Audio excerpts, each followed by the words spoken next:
D'abord, notre invité politique ce dimanche matin à 7h50, si vous nous rejoignez à l'instant. Bonjour Valérie Gomez-Bassac. Bonjour. Vous êtes députée de la 6e circonscription du Var, porte-parole LREM. Merci d'être avec nous. Les images de ce 11e week-end de mobilisation des Gilets jaunes, vous l'avez vu et vous les avez vues comme nous depuis hier et encore ce matin. Votre ressenti en tant que femme politique après 11 semaines de mobilisation? Bien, on voit que le mouvement est toujours là et puis on peut toujours constater ces actes de violence que nous regrettons. Donc j'espère que ça va aller en s'améliorant et que le dialogue va s'installer entre les élus et les Gilets jaunes et les citoyens de manière générale. Pour l'instant, l'effet grand débat n'a pas franchement eu lieu, en tout cas dans ce que disent les Gilets jaunes sur le terrain. Ils parlent de mascarade, de campagne pour les européennes, pour le président Emmanuel Macron. Vous avez conscience et vous avez réellement l'impression que le président, dans sa communication, a réellement du mal à imprimer depuis plusieurs semaines. Comment vous le constatez, vous, sur le terrain? Moi, je ne partage pas vraiment votre avis. Je trouve que le grand débat est bien lancé. Il y a beaucoup de manifestations qui sont enregistrées pour échanger. Sur ma circonscription, donc sur la 6e circonscription, j'étais à Roquebaron vendredi pour mes vœux. J'ai des Gilets jaunes qui sont venus et qui sont prêts à instaurer un dialogue avec moi et à participer au grand débat. Et on entend d'ailleurs des collectifs de Gilets jaunes qui se regroupent pour essayer de faire remonter leurs doléances, leurs demandes. Donc laissons le temps au temps. Je vous parle de ça parce qu'il y a ce sondage IFOP dans le JDD de ce matin. La question, c'est depuis le déclenchement du mouvement des Gilets jaunes, de manière générale, diriez-vous qu'Emmanuel Macron a changé? Les Français disent non à 66% et oui à 34%. Le voici, ce sondage qui s'affiche sur votre écran ce matin. Et c'est ça aussi le fond du problème. Emmanuel Macron prend la parole, mais dans la tête des Gilets jaunes, eh bien, sur le fond, ça ne change pas. Et si sur le fond, ça ne change pas, la sortie de crise est quand même loin. Alors, il faut laisser encore une fois un peu de temps, c'est-à-dire qu'il faut que le débat s'installe, il faut arriver au bout du temps, c'est-à-dire au 15 mars, pour ensuite en tirer les conclusions. Les réponses seront à ce moment-là. Si on commence à donner des réponses maintenant, à quoi sert le grand débat?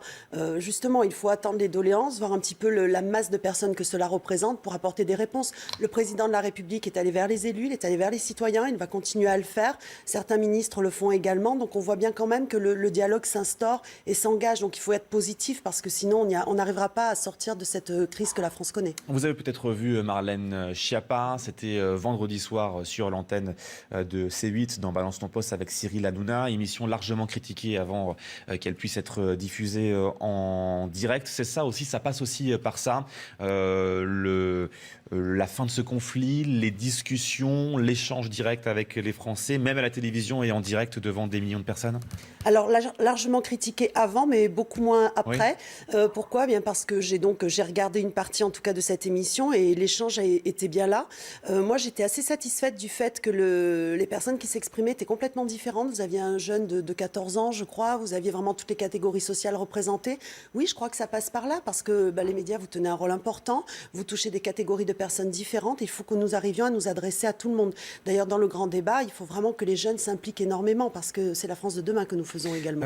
Hier, l'une des images à retenir de ce 11e week-end, c'est la blessure de Jérôme Rodriguez, l'une des figures du mouvement. Je rappelle, pour que les choses soient bien claires, qu'une enquête a été ouverte, l'IGPN a été saisie, donc on ne va pas faire l'enquête à la place des enquêteurs. Néanmoins, les images sont là et la communication aussi. On voit les images de Jérôme Rodriguez ici à terre, dans le cœur de Paris. Il y a des violences policières dénoncées par certaines personnes. Il y a aussi les violences de certains gilets jaunes envers les policiers. Il faut quand même le rappeler, plus de 1000 policiers blessés depuis le début du mouvement. Il y a eu ce policier qui a eu la main arrachée, ce policier qui était gravement blessé aussi à l'œil au tout début du mois de décembre. Ça vous inspire quoi, justement, ces têtes d'affiche des gilets jaunes qui se font blesser et qui, quelque part, noient aussi le débat et faussent aussi parfois certaines manifestations, en tout cas dans ce qu'on pourrait appeler peut-être une manifestation calme. Finalement, c'est pas calme hier, même si on veut dire que c'est calme. Tout à fait, donc toutes les violences sont condamnables, je crois que sur ça nous serons d'accord, quel que soit le côté dont elles émanent. Pour qu'il y ait 1000 forces de l'ordre, je crois que c'est ça le chiffre blessé, vous vous rendez compte de la violence quand même au niveau, alors non pas des gilets jaunes, mais des casseurs, parce qu'il ne faut pas tout confondre. Donc pour qu'on en arrive à cela, ça montre aussi la gravité. Maintenant, pour le cas que vous citiez, il y a une enquête en cours, on ne peut pas se prononcer prononcé. Moi, j'ai pas d'avis à donner, d'autant plus que, bon, dans les films qui sont donnés, on voit un moment précis. Il faut voir ce qui s'est passé en amont. Mais de toute façon, c'est regrettable et il faut éviter cela. Je crois que vraiment, maintenant, il faut faire un appel général pour que les casseurs sortent de ces mouvements et que nous arrivions à protéger ce droit de manifester, ce droit de donner son opinion, mais de façon calme. Valérie Gomez-Bassaki, il y a aussi le rôle de l'opposition qui joue un rôle crucial dans cette crise des Gilets jaunes. Votre regard, vous, sur l'attitude de Marine Le Pen, qui est souvent décriée, ou encore celle de Jean-Luc Mélenchon?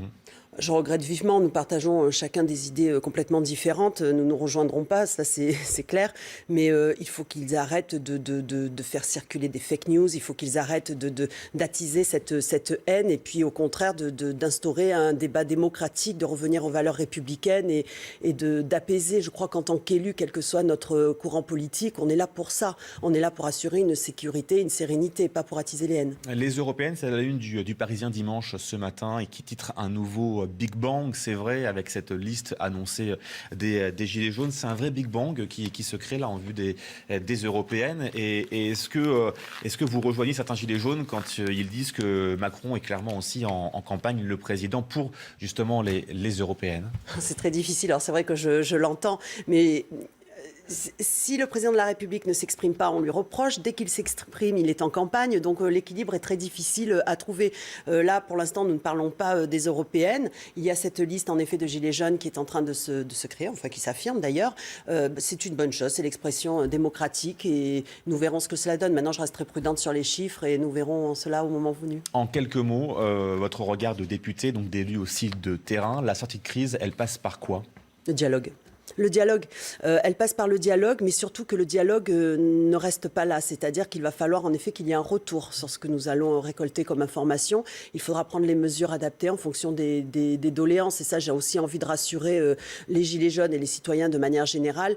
On ne dialogue pas pour dialoguer, on dialogue pour trouver des solutions. Encore et vous avez l'impression que le président dialogue pour trouver des Ah oui, c'est pas une impression, j'en ai la certitude. Merci à vous d'être venu ce matin sur CNews en direct.